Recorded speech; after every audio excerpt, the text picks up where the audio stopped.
Hello. Welcome back, Corey Hughes Bloody History. It is Saturday, and I'm enjoying going through this George de Mohrenschildt manuscript of I Am a Patsy. But we're going to break it up a little bit. Wasn't going to do a show today, but I had something on my mind, so I wanted to go through this. This is pretty interesting. It connects to Kennedy for sure. And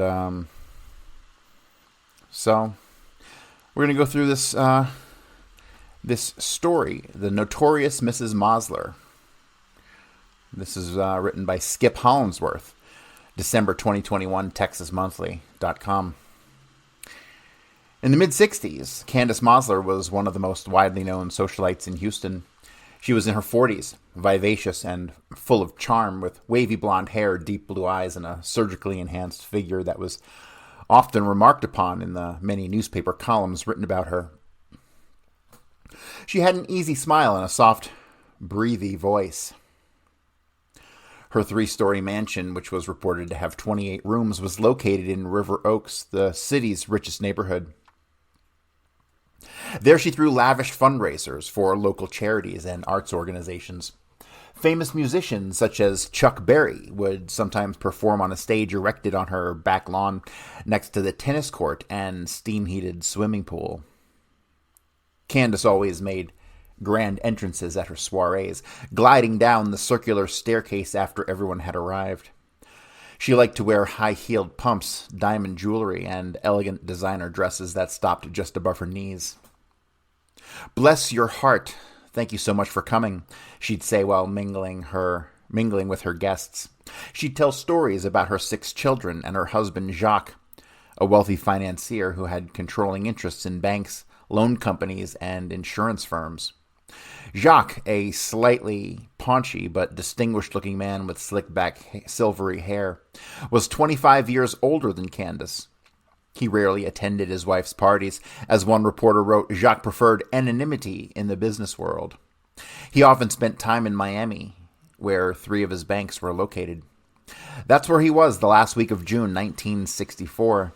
Candace and 4 of the Mossler children happened to be visiting him that week, staying at his luxury oceanfront apartment on Key Biscayne, a quiet beach community just across a causeway from Miami. The kids enjoyed playing on the beach, as they always did, but Candace said she was not feeling well. She went to a hospital 4 times to be treated for what she described as a nagging migraine headache.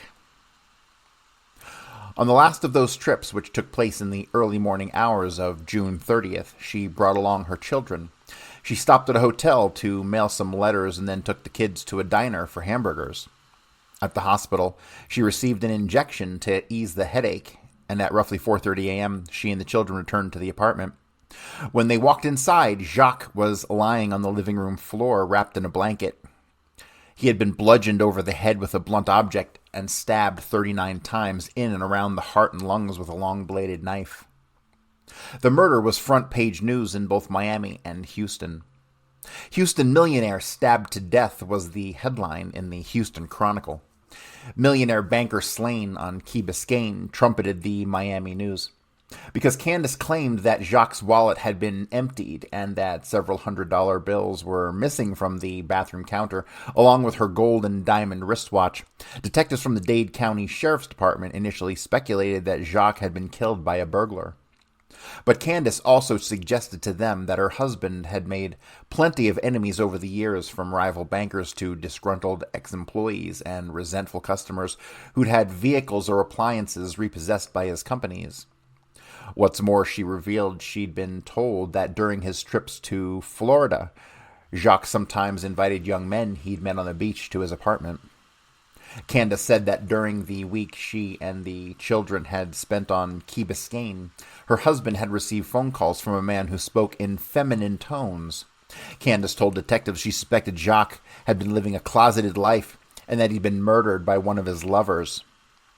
Within days, however, detectives discovered that Candace had been leading a clandestine life of her own. For nearly 2 years, she'd been carrying on an affair with her nephew, a 22-year-old mobile home salesman named Melvin Powers. Mel was 6'4" and built like a linebacker. He had high cheekbones, dark eyes, and a head of coal-black hair. He and Candace had written each other impassioned love letters. They'd had trysts at the mansion, the family's ranch just southwest of Houston, and the Mosslers' Galveston beach house. And at some point, the detectives concluded Candace and Mel had devised a plan to do away with Jacques so they could get hold of his multi-million-dollar fortune. It was like a great trashy novel had come to life, Betsy Parrish, a former society columnist for the Houston Post, told me. Candace was beautiful. She lived in this great mansion. She gave away money to worthy causes. She had all these children she adored. She had everything she could possibly want. And then police announced that she and her lover, nephew, were cold-blooded killers. You could have knocked River Oaks over with a feather. I'd called Parrish in 2017 after reading a couple of old newspaper articles about the murder. After spending decades covering Texas' biggest crime sagas, I thought I had heard all the stories, but Candace had somehow escaped my notice. I confessed to Parrish I knew next to nothing about Candace's life or her murder trial, which the New York Times described as one of the most spectacular courtroom dramas in history. "Honey, you missed out," cackled Parrish. "For a while, Candace was the most famous woman in America. Everyone was talking about her, and you heard the rumors about what happened to her next husband." "What happened?" I asked. Parrish cackled again. "You ought to look into it before everyone who knew her dies off. Parrish died less than a year after I spoke with her. I still don't think the full story about her has ever been told." I began doing some research, poring over more than 100 old newspapers and magazine stories, obtaining police and court records, and reaching out to Candace's relatives and other Houstonians who had known her. This past January, I paid a visit to 88-year-old Mickey Herskowitz, a former Houston sports writer who moonlighted as a ghostwriter for the likes of Gene Autry and George W. Bush, Betty Davis, Mickey Mantle, and Dan Rather. I learned that in the early 70s, Herskowitz had interviewed Candace a few times for a biography of her that she wanted him to do. Although the book was never published, Candace's lawyers and family members persuaded her to scrap the project, telling her she didn't need any more publicity. Herskowitz still had part of his typed manuscript, yellowed with age, which he dug out of his garage and handed to me. "I have to admit, I used to stay up at night thinking about her, wondering what she did or did not do," Herskowitz said. "Maybe you can figure her out, but I don't know," Herskowitz said as we sat in his living room. "She'd stare at me with those blue eyes and tell me in her little girl voice that she did her best to live a good life. She'd tell me she was not a hateful woman. She'd say that she would never resort to violence. And she always gave me a long hug when I left and would tell me to come back soon." Herskowitz, who suffered from a bad hip, slowly leaned back onto his couch. "I have to admit, I used to stay up at night thinking about her, wondering what she did or did not do to her husband," he said. Herskowitz wasn't the only writer flummoxed by Candace. It seemed that every reporter who interviewed her found her delightful, with one gushing over her ceaseless effervescence and another entranced by her great beauty and charm. Of course, in a manner common to journalists of her day, there was plenty more ink devoted to her looks. She was described as shapely, lissom, and stylishly coiffed, filled with dash and flair. Even the straight-laced Joyce brothers, a celebrity therapist Time magazine once called the gadabout lady psychologist, was smitten after interviewing Candace for her nationally syndicated newspaper column. Brothers characterized her as having an appeal little girl lost quality. Seriously, it was hard for anyone who met Candace to imagine that she could kill anything, even a flea, Herskowitz told me. She was so kind, so pleasant, so damn friendly. He shifted again on the couch. "To be honest, she haunts me to this day." Candace didn't exactly grow up with a silver spoon in her mouth. The 6th of 12 children, she was born in 1920 in the town of Buchanan, Georgia, about 55 miles west of Atlanta. Her father, Lon Weatherby, was a farmer. Candace's mother, Lizzie, spent much of her adult life pregnant. The family had no telephone or radio. All the kids stayed busy with chores, planting crops, picking cotton, and collecting eggs from the chicken coops. In his manuscript, Herskowitz described it as hard-scrabble living when the South was still 40 years behind the luxuries of the North. Candace was an adorable girl with a halo of blonde hair. She was also theatrical. One of her nieces told me that Candace loved playing make-believe. My favorite story I heard about Aunt Candace was that she wore her nightgowns everywhere, even to church, the niece said. When someone asked her why she was wearing a nightgown, she said she liked pretending that she was a princess. When Candace was 12, her mother died while delivering her 13th child, who was stillborn. According to family lore, Candace's father turned to corn liquor to deal with his grief. He suffered a breakdown and moved out of Buchanan, leaving the younger children with relatives. Candace essentially raised herself. When she got to high school, her grandfather encouraged her to start looking for a husband, a stable man she could count on to care for her.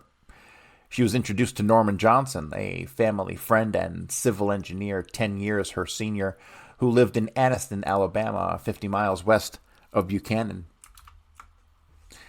They married in 1939, when Candace was 19, and settled in Anniston.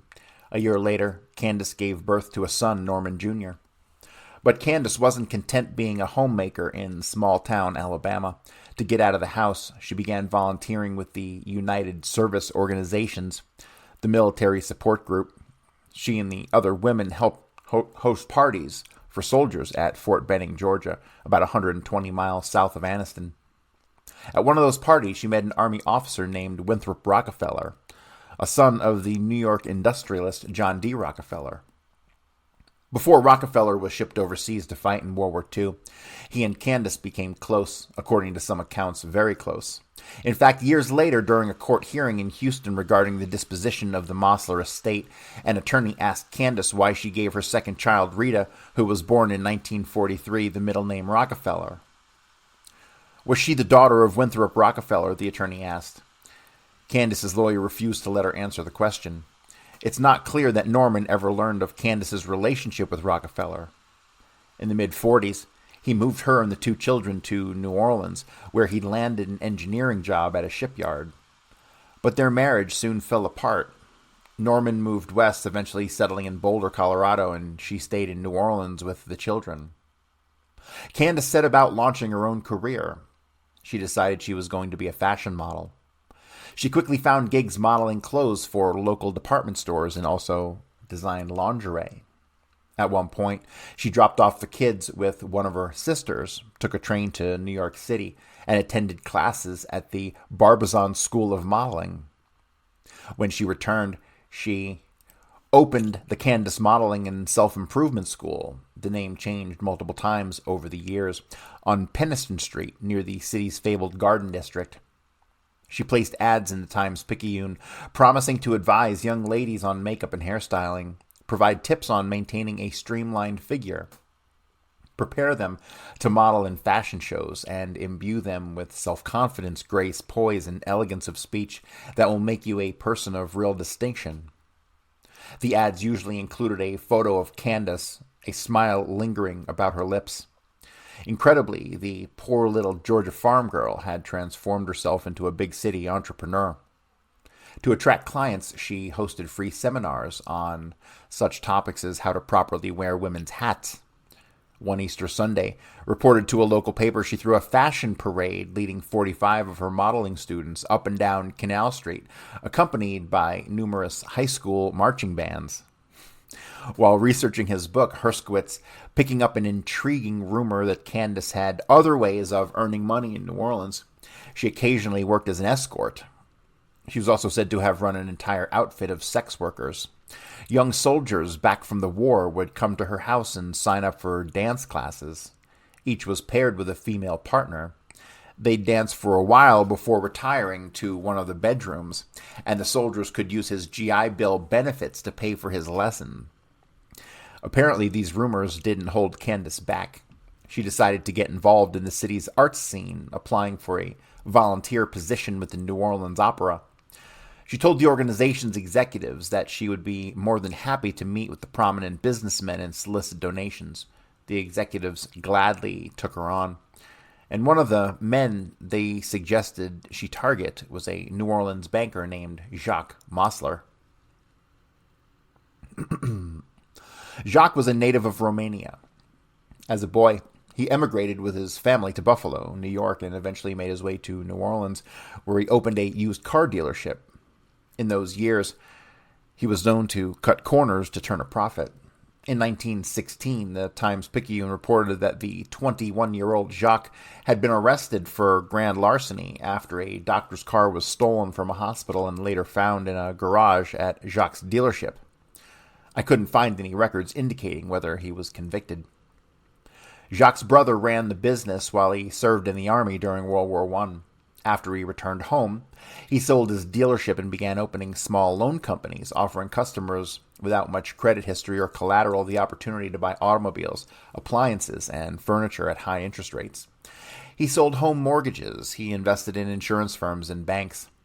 By the time the 27-year-old Candace walked into his office in early 1947, Jacques was 52 and regarded as wealthy. Like Candace, he was also recently divorced. He had left his wife of 30 years with whom he had 4 daughters.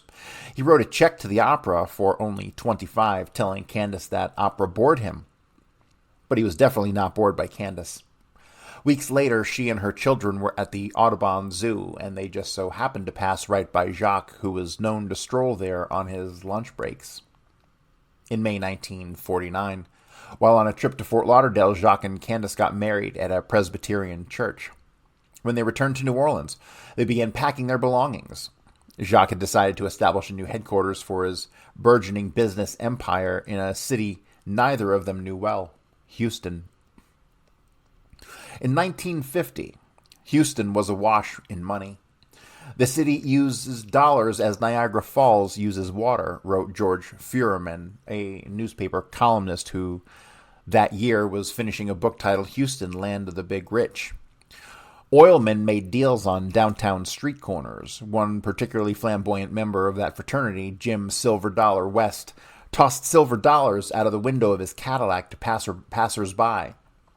Another local businessman, attempting to motivate his daughter to lose weight, offered her $5,000, the equivalent of $57,000 today for every pound she dropped. At night, the city's elite often gathered at the Shamrock Hotel, which the wildcatter Glenn McCarthy had opened on St. Patrick's Day.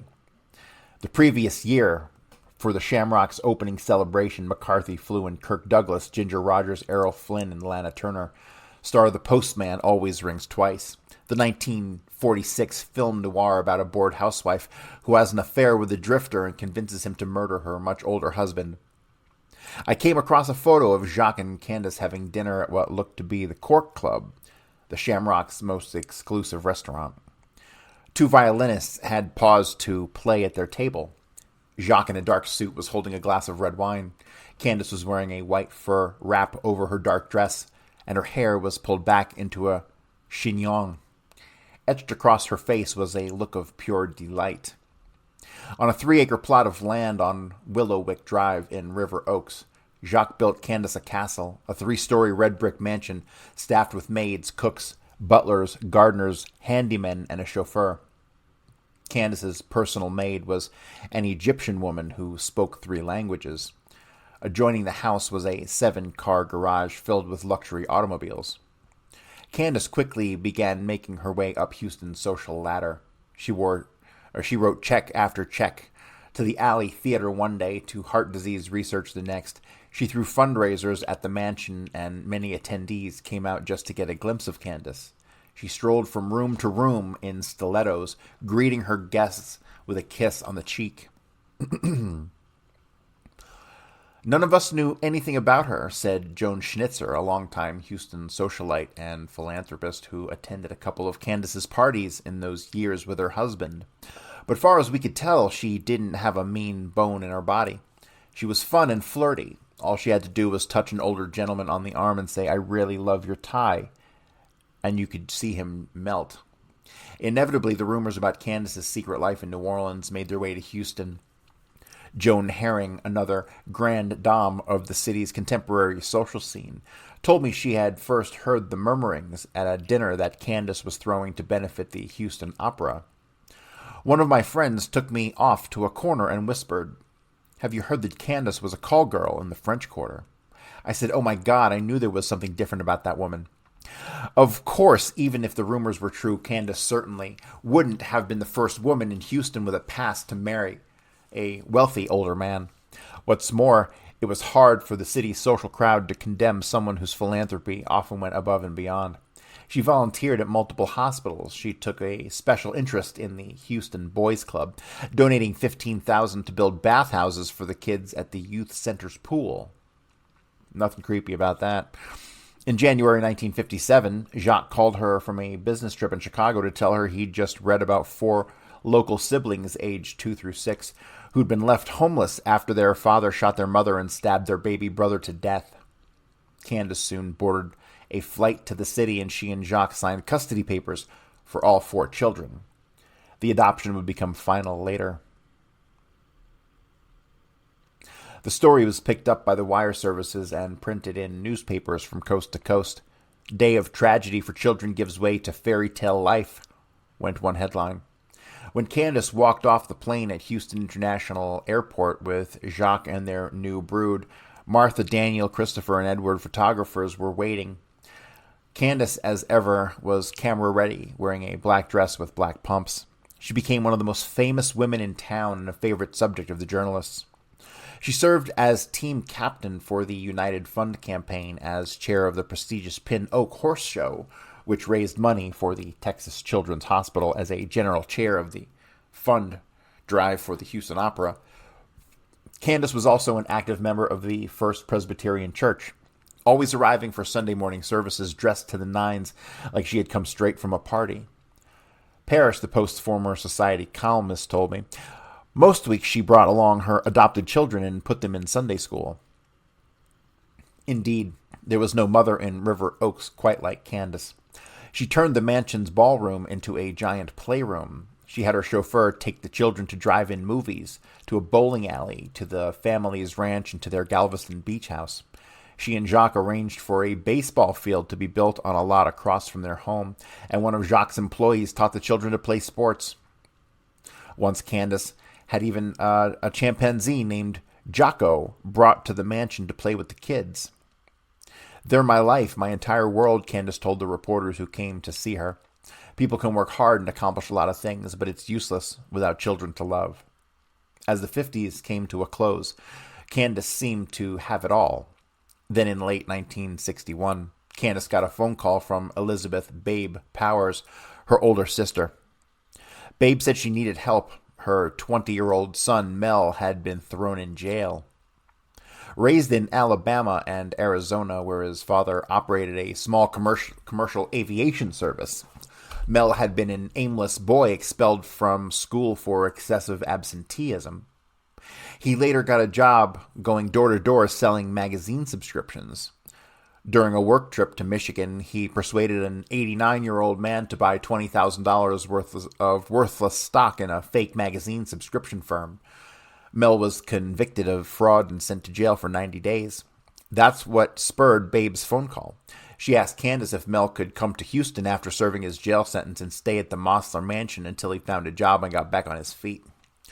Of course, Candace said. Well, that's all it says. Of course, Candace said.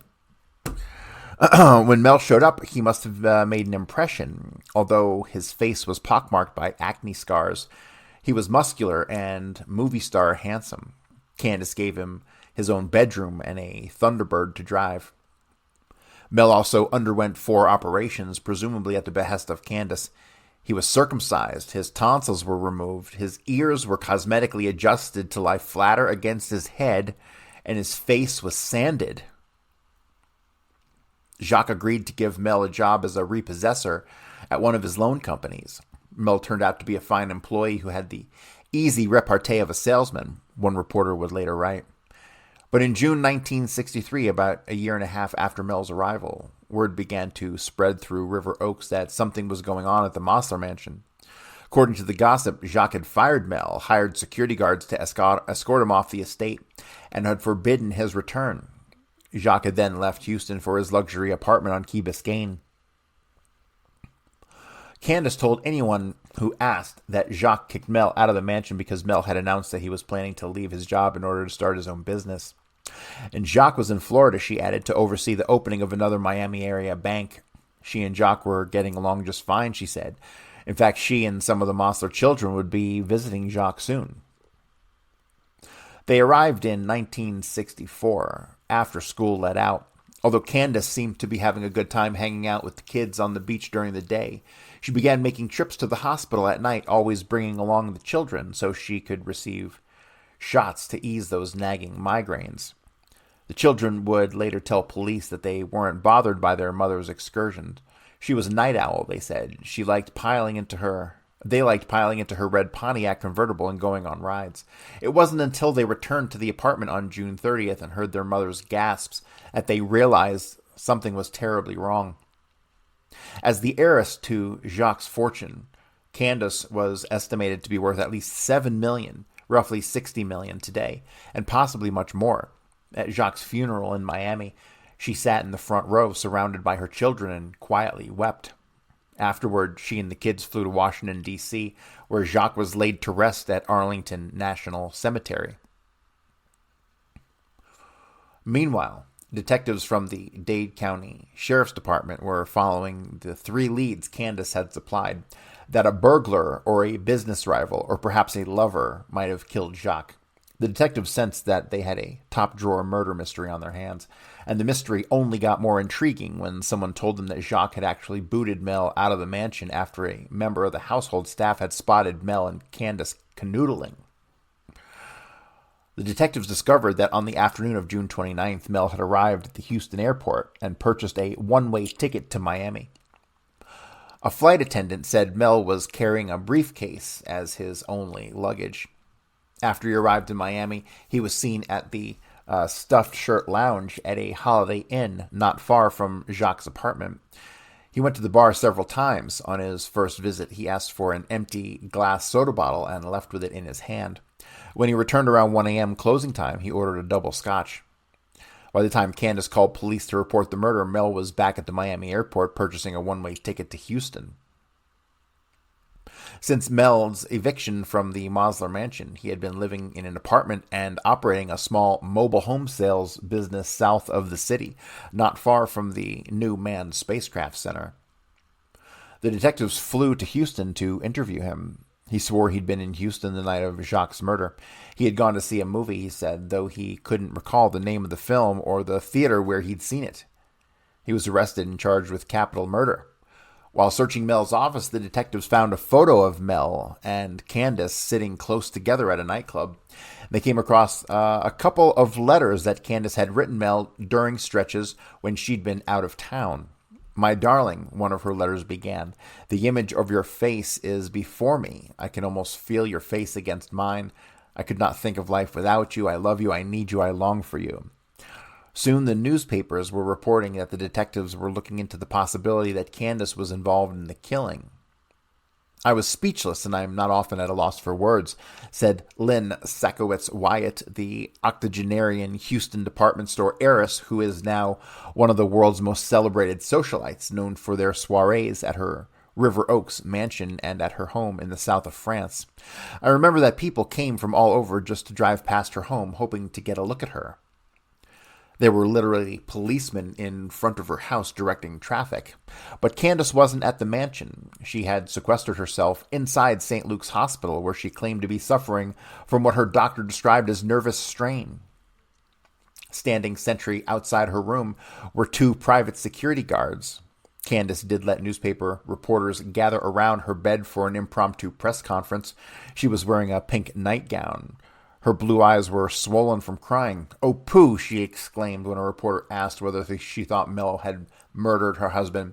"That's the most ridiculous thing I've ever heard." If an atomic bomb were to fall, Mel would have been the first one to drag Jacques and the children out of the wreckage. She called the idea that she and Mel were having an affair absurd. They had been with a group of friends at a nightclub when the photo was taken, she said, and the letters she had written. Candace explained that the way she wrote everything to everyone, my family and my close friends. A reporter then asked her if she was worried that she too might be arrested. Candace tossed a hand over her mouth and said, her voice trembling, "How can something like this happen in this country? I don't know how they can do this. I guess some people could cast reflections on Jesus Christ himself."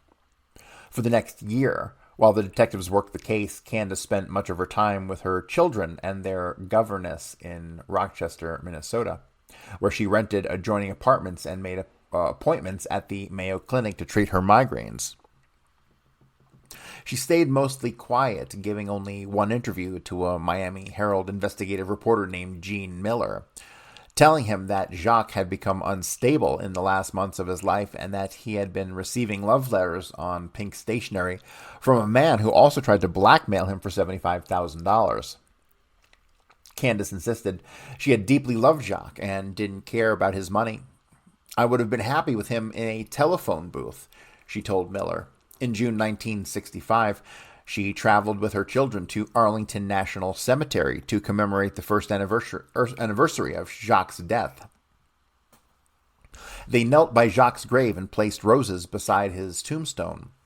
A professional photographer hired by Candace took pictures that were sent to the wire services, along with a typed statement detailing Candace's various medical maladies. The statement claimed that doctors had advised Candace not to travel, but that she was intent on being at her husband's grave to signal to the world that Jacques Mossler is never forgotten. At that point, it appeared that the police investigation had stalled. But less than a month after Candace's visit to Jacques' grave, a Dade County grand jury indicted her and Mel, who remained in jail in Houston on capital murder charges. Prosecutors announced that they had uncovered new evidence proving Candace and her nephew had been plotting to kill Jacques for at least a couple of years. By the time the trial began in Miami in January 1966, more than 40 news organizations had requested seats in the courtroom. Reporters arrived from the country's most popular magazines, Time, Life, Look, Newsweek, and the Saturday Evening Post. Jim Bishop, whose syndicated column appeared in 200 newspapers, showed up to cover the trial, as did the Chicago Tribune's veteran crime writer Paul Holmes. And of course, the New York Daily News' Thea Wilson, one of the few female journalists in America assigned to the crime beat, was there. Her editors were so convinced Candace would sell papers that they had 1,000 posters plastered on the walls of the subway stations and on the sides of the newspaper delivery trucks that read "Candy Mossler Murder Trial. Follow Thea Wilson every day." It was, in short, the O.J. Simpson trial of its era. Rarely had circumstances converged to produce such a sensational theory. One that, as the Houston Chronicle put it, was teeming with love, heat, greed, savage passion, intrigue, incest, and perversion. The Tribune's Holmes went so far as to say that the trial was lubricated by sex, nourished by sex, and varnished with sex. And Louis Lapham, then a 31-year-old writer for the Saturday Evening Post, informed his readers that the story was entertainment as good or better than Peyton Place, the wildly popular ABC primetime television drama starring Mia Farrow and Ryan O'Neal, without any of the chicken-hearted editing. When I recently called Lapham, now 86, he told me the trial was unlike anything else I've covered, a pure spectacle, comedy and tragedy intertwined, with a leading lady who seemed too good, or maybe too bad, to be true. My editor told me to write as long as I wanted. He said no one was going to be able to turn away from this. On the opening day of testimony, Candace arrived at the courthouse dressed in a white trench coat, a white silk sheath dress, and white pumps. As she stepped out of the car, photographers rushed towards her, flashbulbs popping and reporters shouted questions. "You would have thought she was a movie star walking the red carpet," said Houston attorney Marion Rosen, who at 31 was the youngest member of Candace and Mel's defense team. Accompanied by Rosen, Candace took an elevator to the 6th floor, where a long line of Miamians waited in the hallway behind velvet ropes, hoping to snag a seat in the courtroom. The crowd was mostly women, many of whom, in the words of one reporter, were rushing downtown after getting the kids off to school. They gasped as Candace walked past them. She smiled and blew a few kisses to the audience. Foreman told the jury that thousands of people hated the banker. Jacques was as ruthless in business as any pirate who ever sailed the 7 seas, he declared. When she entered the courtroom, she sat on the far left side of the defense counsel's table. Mel had already taken his place on the far right. The couple didn't exchange so much as a glance. Mel mostly stared at the floor. One reporter observed that Mel was so big and quiet that he could play Lenny in Of Mice and Men. The lead prosecutor, Dade County State's Attorney Richard Gerstein, was a tall, balding, former World War II Air Force navigator who had lost his right eye after he was hit by flak during a bombing run over Germany. Miami politicos said that he was determined to use the trial as a launchpad for his political career. He had ambitions to run for governor. With his wife watching from the first row, she had bought a new hat to wear to the trial. He told the jury that Candace had seduced Mel, made him believe she was in love with him, and then persuaded him to fly to Miami and murder her husband, whom she no longer loved, while she and the children were conveniently at the hospital, giving Candace the perfect alibi. Yes, Gerstein said, staring coldly at Candace, Mel did the dirty work, bludgeoning Jacques and stabbing him 39 times, but he was motivated by his insatiable desire for this woman. Then the lead attorney for Candace and Mel, Percy Foreman, rose from his chair. A large man with slicked back hair and a ruby ring on his left hand. The 63-year-old Foreman was the most famous and flamboyant criminal defense lawyer in Houston. In the courtroom, he was a magnificent orator, renowned for his opening and closing arguments. His gravelly voice lowered dramatically, then rising as he quoted Greek poets, Roman philosophers, Shakespeare, the Bible, and Cracker Barrel proverbs. Foreman liked to boast that he had won acquittals for at least 300 accused murderers, many of whom had clear evidence stacked against them. In one of his most famous cases, he represented a Houston man who had shot to death his stepdaughter's teenage boyfriend in front of multiple witnesses. Foreman hauled a church pulpit into the courtroom and delivered a homily on adolescent vice, emotionally reciting a Sir Walter Scott poem about pious fathers. The man was acquitted. Foreman's usual strategy was to put the victim on trial, which was exactly what he did with Jacques. Standing in the center of the courtroom, he hooked his thumbs into the straps of his vest and told the jury that thousands of people hated the banker. Jacques was as ruthless in business as any pirate who ever sailed the seven seas, Foreman declared. A man who received so many threats against his life that he kept an axe beside his bed and frequently summoned thugs and gangsters to his home, employing them to deal with blackmailers. Foreman offered no proof to back up any of his allegations, nor did he have any evidence when he claimed that Jacques was consumed with sexual fetishes. Every conceivable sex deviation that anybody has ever had. Most notably, Foreman said, Jacques had an insatiable sex appetite for high school boys and college students he met in bars and frequented by the gay people.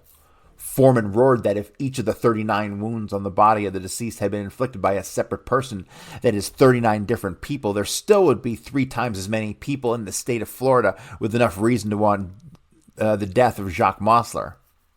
The all-male jury included a marine specimen collector at the Miami Seaquarium, a bus driver, a mail carrier, a bellhop, a former proprietor of a rooming house, a piano player, and a man of one of the Houston newspapers described as a truck driver of the Jewish faith.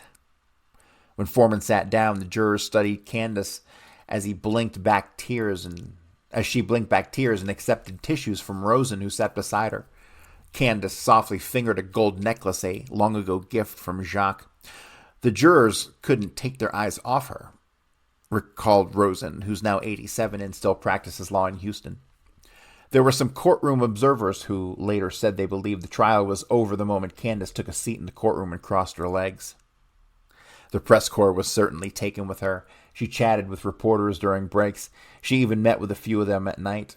Holmes, who was invited to have a drink with Candace, wrote that she possessed a bouncy, unquenchable optimism and a flashing smile that lighted up her mobile features. Columnist Bishop, who sat down for a steak dinner with Candace, admitted to his readers that as he watched her picking at her filet mignon, he found himself wishing her good luck. Candace smiled. Rose gave him a curtsy and said, "Thank you, sir. The people of Dade County aren't going to be unjust to me, you'll see." And when Wilson of the Daily News dropped by the apartment where Candace was staying, Candace sat on the floor to play with her infant grandchild, born the previous year to Candace's elder daughter, Rita. Candace also introduced Wilson to her 4 adopted children, whom she'd brought to Miami for the duration of the trial and enrolled in schools under assumed names. Their ages now ranged from 11 to 15. Only 9 years earlier, they had watched terrified as their birth father in Chicago had murdered their birth mother and their baby brother. And now, here they were, having to deal with the possibility that their adoptive mother might be going to prison. Maybe even going to the electric chair for murdering their adoptive father. As Candace looked on, they politely told the writer that their mother was a loving woman who would never have wanted any harm done to Jacques. Candace called over to her son Dan, kissed him, and asked him to talk about Jacques. Dan launched into a story about Jacques flashing $100 bills, even just to buy hamburgers at the Royal Castle in Miami. He recalled that Jacques would also position men he didn't know, telling them that he owned banks and inviting them back to the Key Biscayne apartment. Dan added that he felt nervous when his father would pick up strangers while driving down the highway. Jacques' sexuality was a constant theme in Foreman's defense. He insinuated that Jacques had a relationship with a male vice president of one of his companies.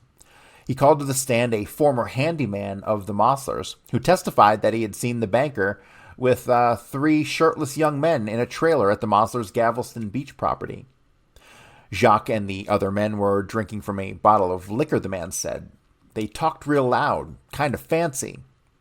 Gerstein and his assistant prosecutors fired right back, characterizing Candace as a dangerous adulterer capable of seducing and destroying anyone who dared to get involved with her.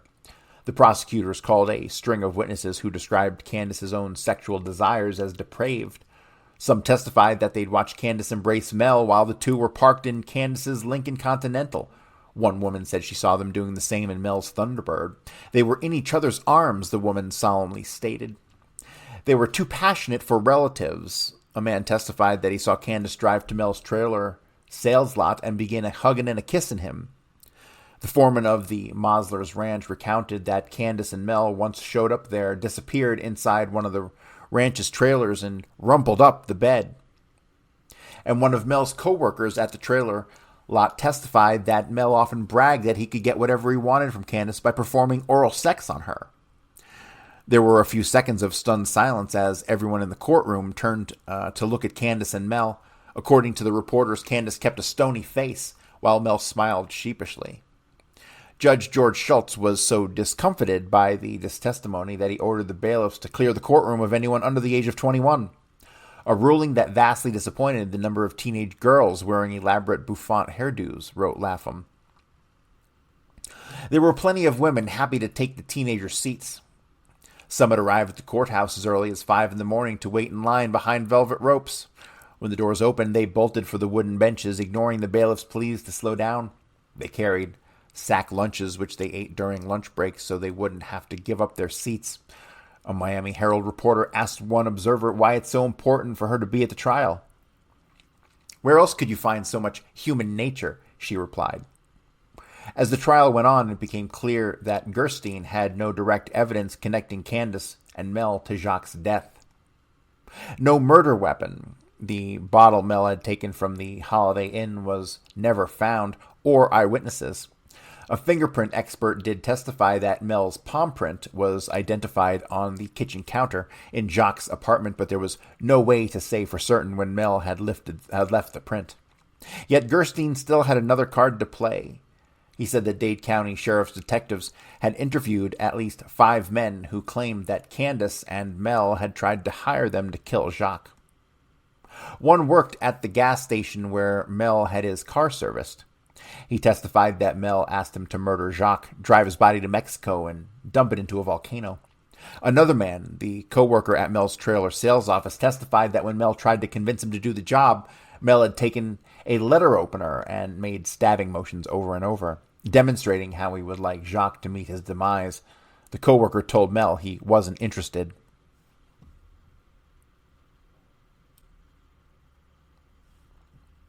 And then there was Billy Frank Mulvey, a self-acknowledged thief and dope addict who testified he got a call from Candace asking him to meet her at a Houston beer joint called the 24 Hour Club. According to Mulvey's testimony, Candace said she'd heard about him when she had served a term on the Harris County grand jury. Mulvey said he told Candace he'd kill Jacques for $25,000.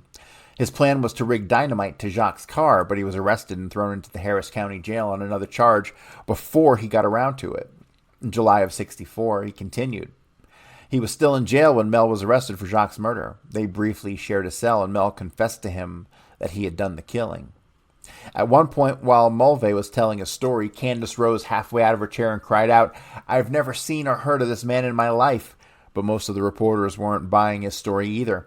In fact, they were skeptical of all the alleged hitmen, describing them as shameless and outright rascals, nitwits who had willingly committed perjury in hopes of getting a reduced prison sentence or at least a free trip to Florida where they could sunbathe on the beach before coming to court to testify. On March 3rd, both sides rested and closing arguments began. During this 62-minute summation, Gerstein lit into Candace again, calling her the mastermind and the manipulator of this entire scheme. He said Candace realized that the only way she could wrest control of the fortune from Jacques was to eliminate him from the face of the earth. But Gerstein couldn't compete with Foreman's oratorical brilliance. The defense attorney began his final argument by saying, "I will now make a few brief remarks." He proceeded to speak for 5 hours with 3 intermissions.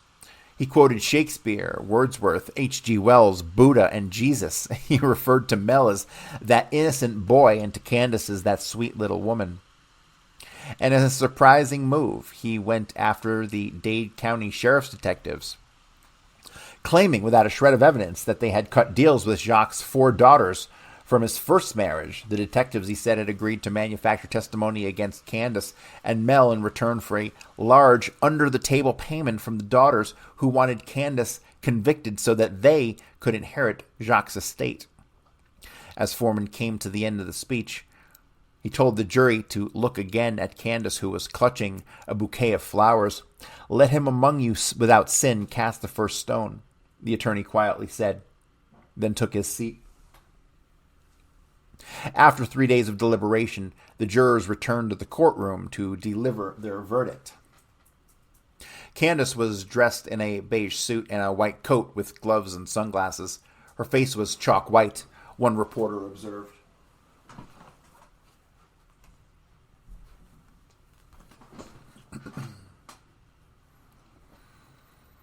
Mel, who was wearing an olive green suit, kept his gaze locked on the floor. When the jury foreman pronounced that Mel and Candace were not guilty, Mel leaned back in his chair and whispered, "Beautiful."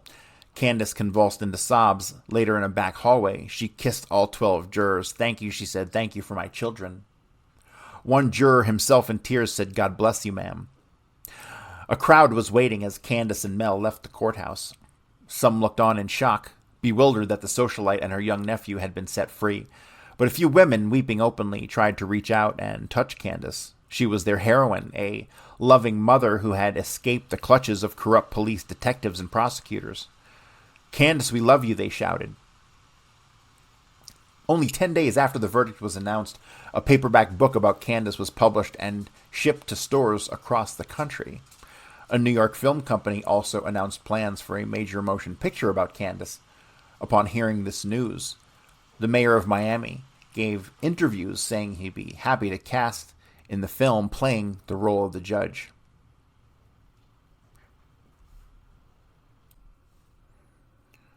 Candace told reporters that she had no desire to have a movie made about her. She said she was ready to move on from what she described as that unfortunate Miami episode.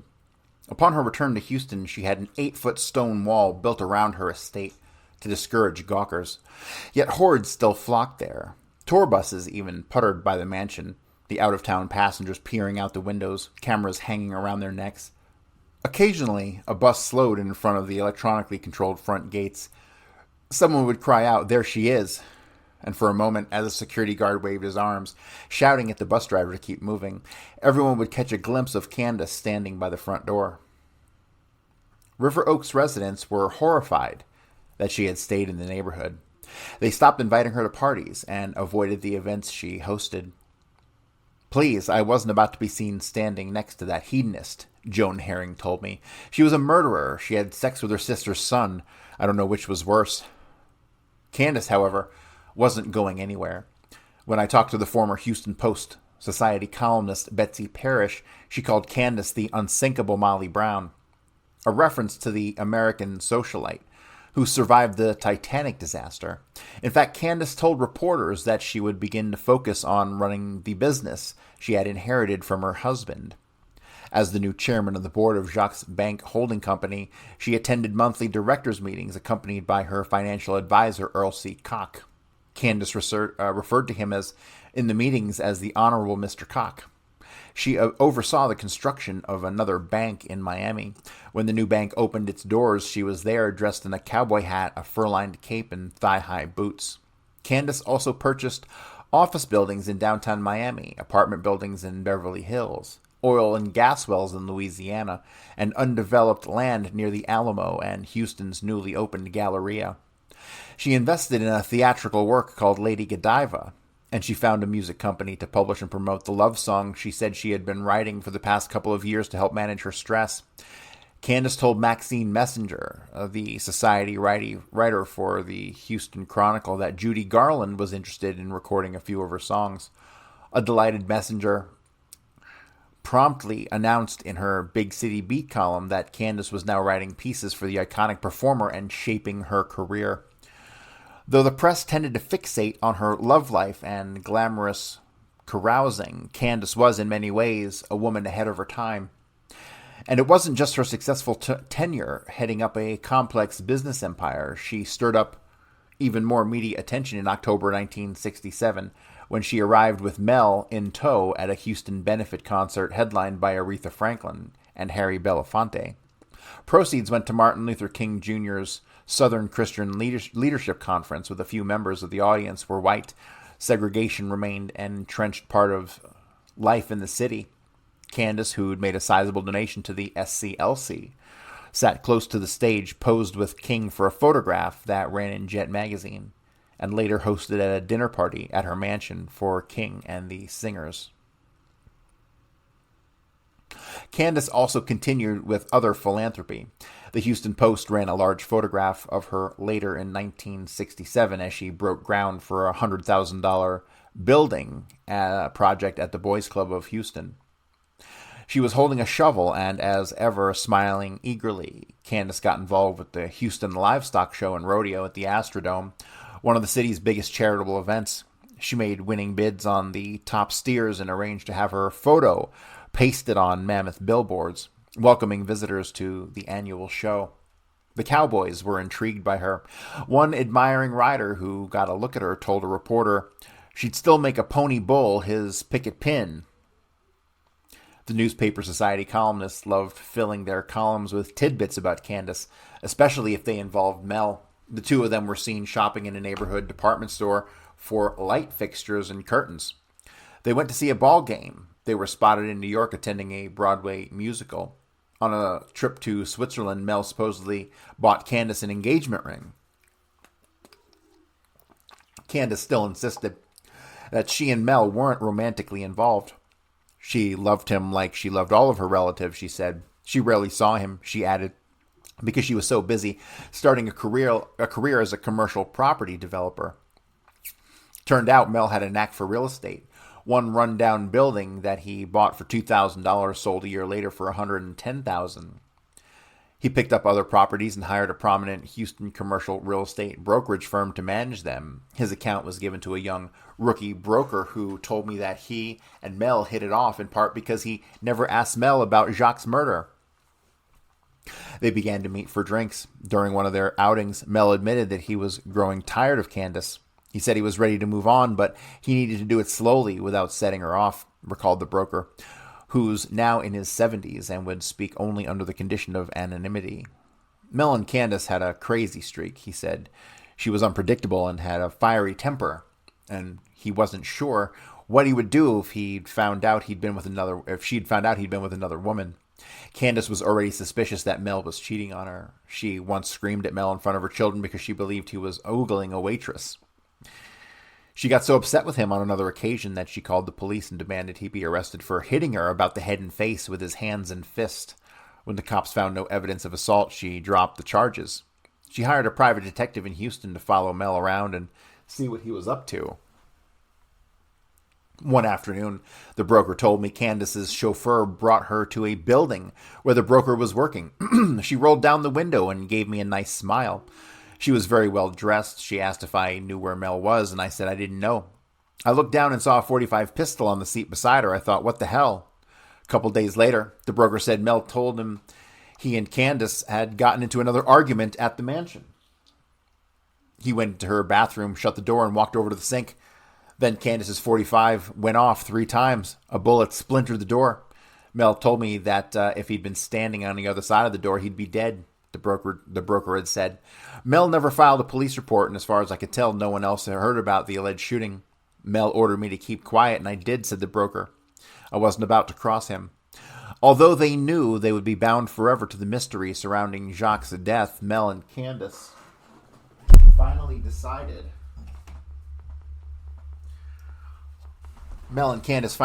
to go their separate ways. Mel became Houston's Hugh Hefner.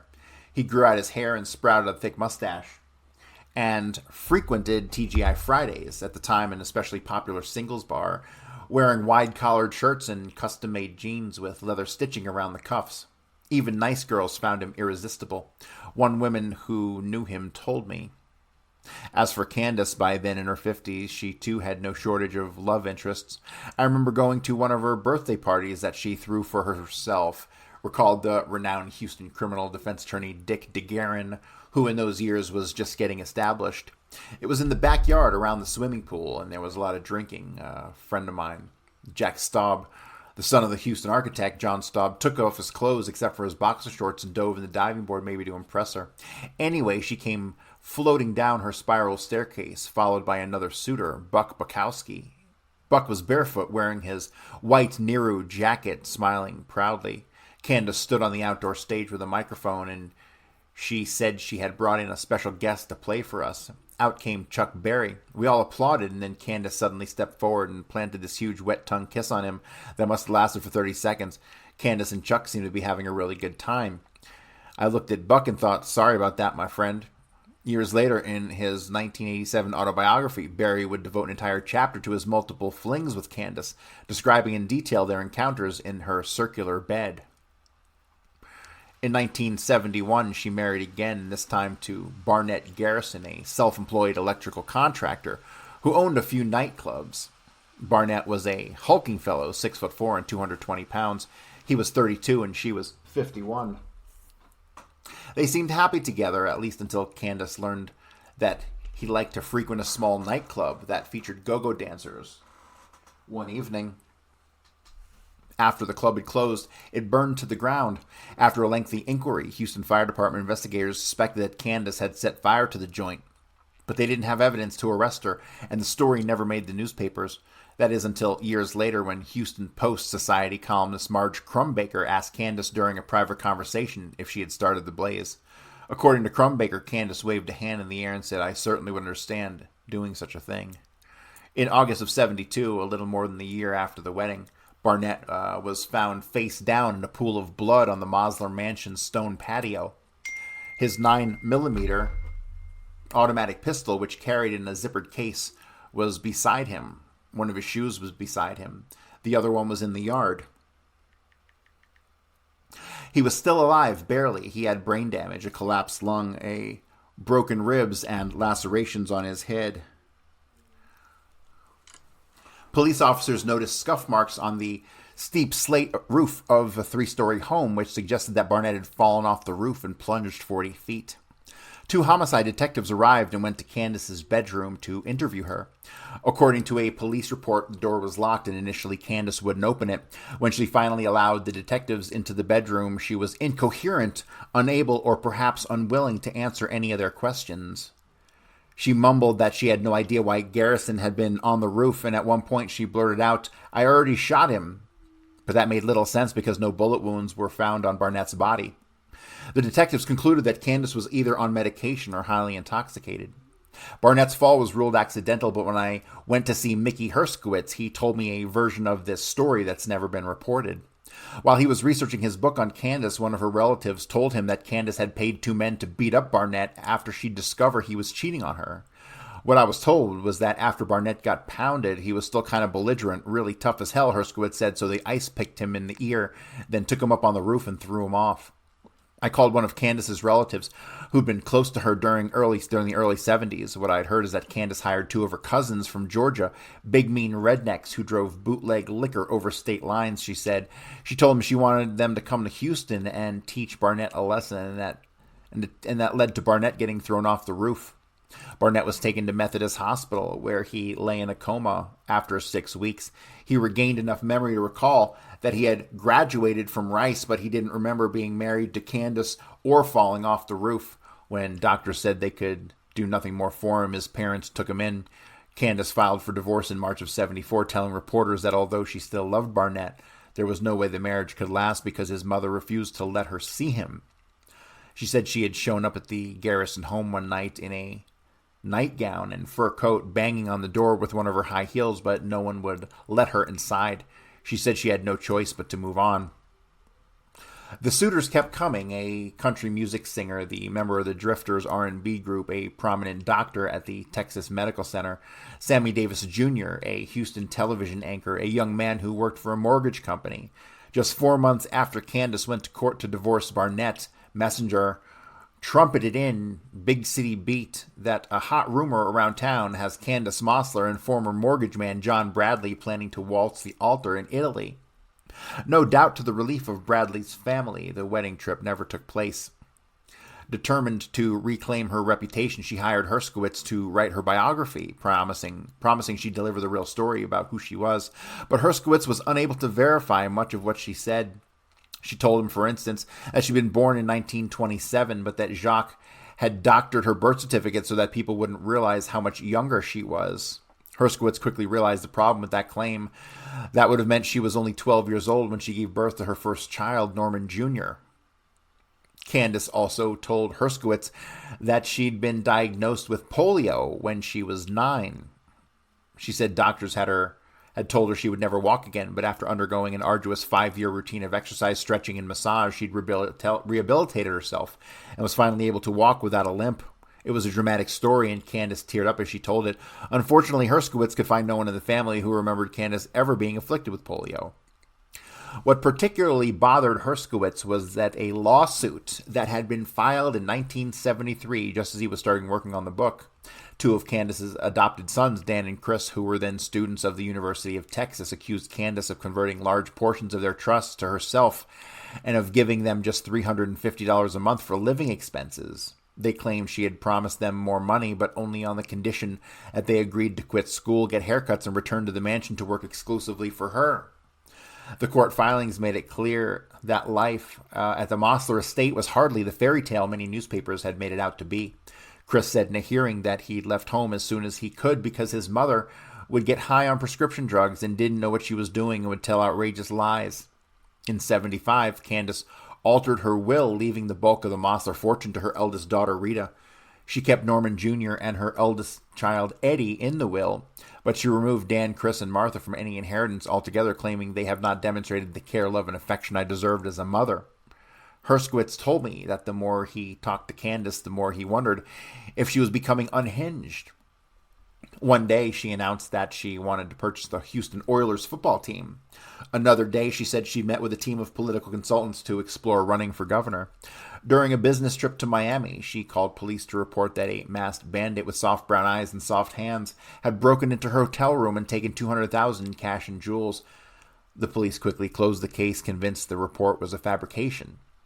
I tried to get Candace's children, 3 of whom were still alive, to help me understand Candace, but none of them would talk to me.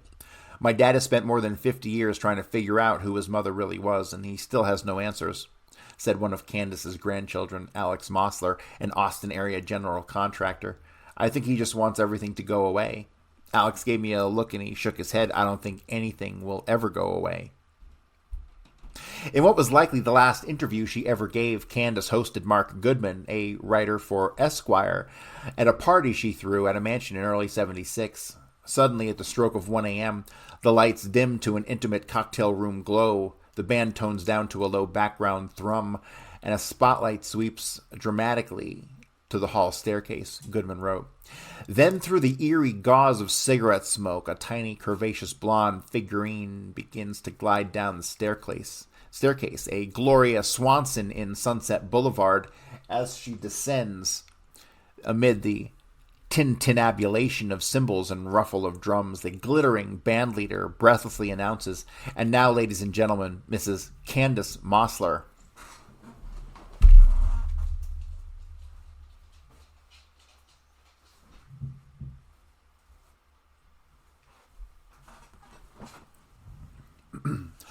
Goodman described Candace as the all-time all-American femme fatale.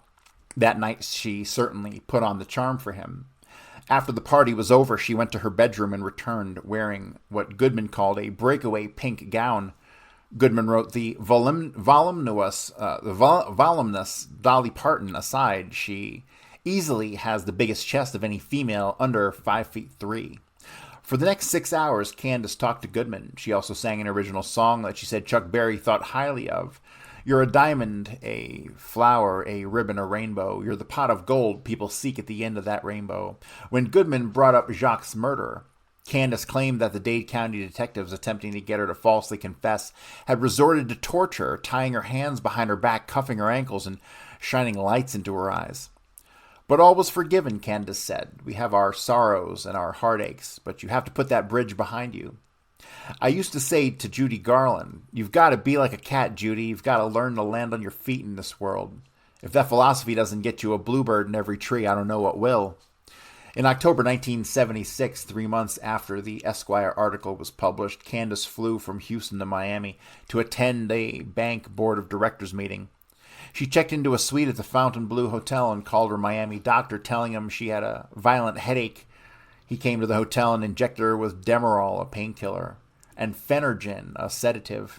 Apparently, the doctor wasn't aware Candace had already ingested tablets of Placidil, a barbiturate designed to treat insomnia. Her secretary found her the next morning. News reports noted she was dressed in a pink nightgown, laying face down in one of 5 plush pillows spread about her bed. The county coroner ruled that her death was due to an incautious self-overdose of barbiturates. Candace was 62 years old. Candace Mossler Garrison dies, was tried in murder of husband, was the headline in the New York Times. Candace's son Edward issued a statement calling her a perfect mother who did the best she could for everyone. Her former attorney, Percy Foreman, who'd gotten crosswise with Candace after her acquittal because she'd sued him over his legal fees, told the Houston Chronicle that Candace was an intense egoist, but he also described her as a sympathetic character who had a feeling for the underdog. Foreman revealed that Candace hired me many times to represent people she didn't even know just because of their plights that were revealed in the newspapers. Fewer than 50 mourners attended her funeral in Miami Beach in the same chapel where Jacques' service had been held 12 years earlier. Reverend John Lancaster, the pastor of First Presbyterian in Houston, traveled to Miami to officiate the service. He seemed to have been fond of her. He read the 23rd Psalm and told those who'd gathered to set aside, at least for that day, any negative thoughts about Candace. She had a good side, Lancaster said, this time for the remembering the good and that God sent her into our lives. And that God sent into our lives through Candace Mossler. The vice presidents of Candace's banks were at the service, as were various friends and relatives from Georgia. Only 2 of the children, Rita and Edward, showed up, and to just about everyone's surprise, Mel arrived, accompanied by his latest girlfriend. By then, Mel had achieved real wealth. On top of one of the buildings he owned in Houston, he constructed for himself a luxury 20,000 square foot penthouse with a mirrored ceiling in his bedroom, a weight room, a rooftop swimming pool, and a pad for his helicopter.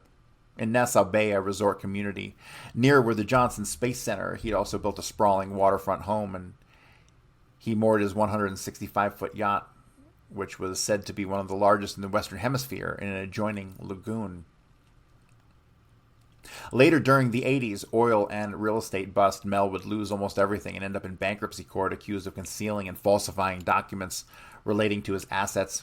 He took out full-page ads in Houston newspapers vowing to pay off his creditors. And though he didn't get close to making good on his debts, he did make a comeback focusing on housing, oil, and cement. Mel died in 2010 at the age of 68.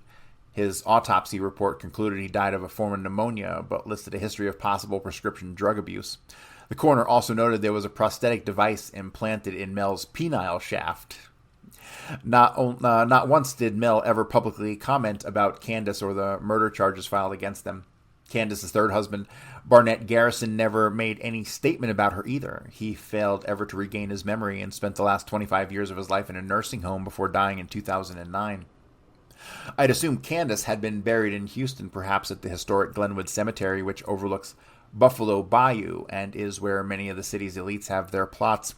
It wouldn't have surprised me if she'd arranged for a large mausoleum to be built over her grave so that future Houstonians would know who she was.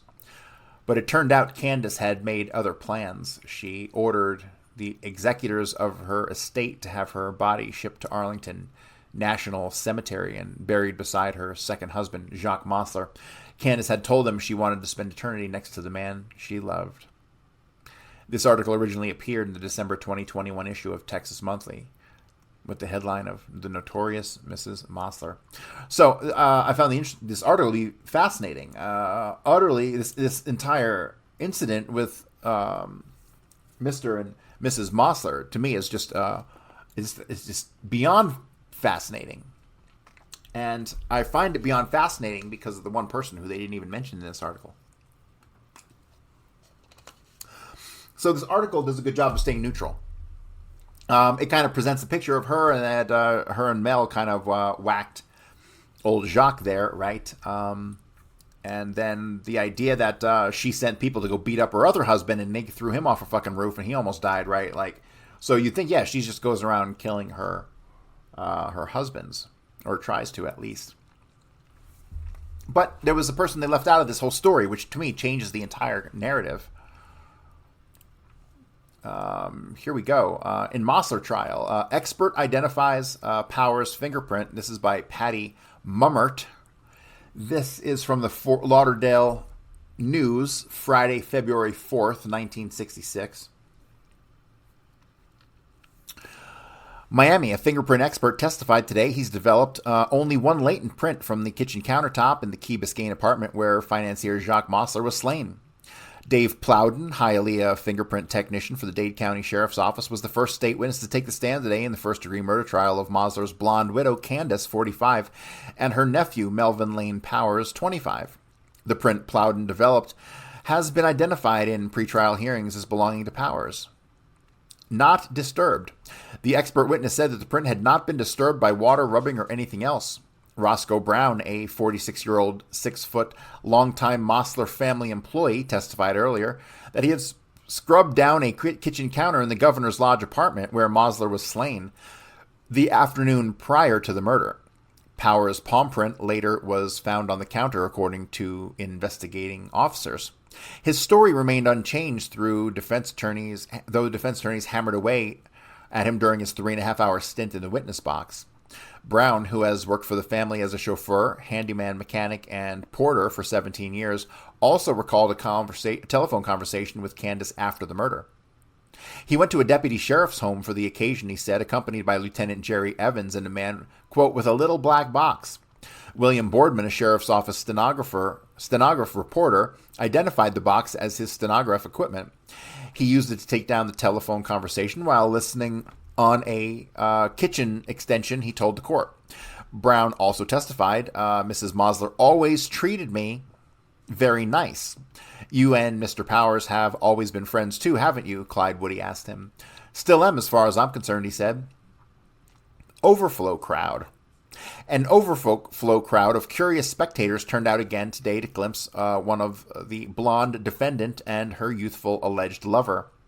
A high-ranking Mossler Company official testified yesterday that Jacques Mossler shared a one-bedroom apartment with Vincent Caltagirone here for about a year prior to his death. Howard Walker, manager of the Allen Parker Finance Company, one of many Mossler-owned corporations, said Caltagirone lived rent-free in an apartment at the Allen Parker office building. Caltagirone, he said, had no previous banking experience to his knowledge, but was given a position with one of Mossler's concerns at a salary higher than many men who had been with the company many years, and was furnished a car, a white convertible. How long did these two folks occupy this one-bedroom apartment together, he was asked during cross-examination. I'd say 1 year, he said. Was Mr. Mossler a homosexual? Defense attorneys asked. Not to my knowledge, Walker replied. Defense attorneys have steadfastly hinted Mossler was slain by one of several homosexual partners they allege he had. Caltagirone, who moved from Miami 2 or 3 months after Mossler's death, is among witnesses the state plans to call to the stand during the upcoming weeks. Walker also testified that he had several telephone conversations with Mrs. Candace Mossler concerning her husband's death. During one call she placed from Rochester, Minnesota, July 31st, he said, she told me Powers, Melvin Lane Powers, her nephew, was not in any way guilty in the Mossler's death, that police had nothing on him, that in truth they were trying to get her. She said Roscoe Brown was making statements to the police that disturbed her, that he was going to have to get some things straightened out before he goes on the witness stand, Walker said. Today's session recessed at noon after common agreement among all attorneys who were ready for a long weekend, Judge Schultz said. All right, so I think it's pretty fucking important that Vincent Caltagirone, obviously Vincent Caltagirone Jr., had been living with Mossler for a fucking year before he's murdered, okay? Vincent Caltagirone Jr. is the real Raoul. He's the short tramp, and he is the former brother-in-law of Jack Valenti up until 1961, right? He was there on the grassy knoll with Valenti, okay? He's the man who set up James Earl Ray in the assassination of Martin Luther King, all right? And here he is for a whole fucking year living in an one-bedroom apartment with Jacques Mossler, all right? So, and if you'll recall, all right, at this time, according to Vincent's obituary, he's supposed to be some sort of insurance expert this whole time, right? 35 years in the insurance business is what his obituary says. But that is not true, is it? So, food for thought, ladies and gentlemen. Food for thought. Did Candace Mossler kill her husband? Or did Vincent Caltagirone and possibly Jack Valenti have something to do with it? One of these things we'll probably never know. That's going to do it for this episode, and I will see you guys on Monday. Thank you.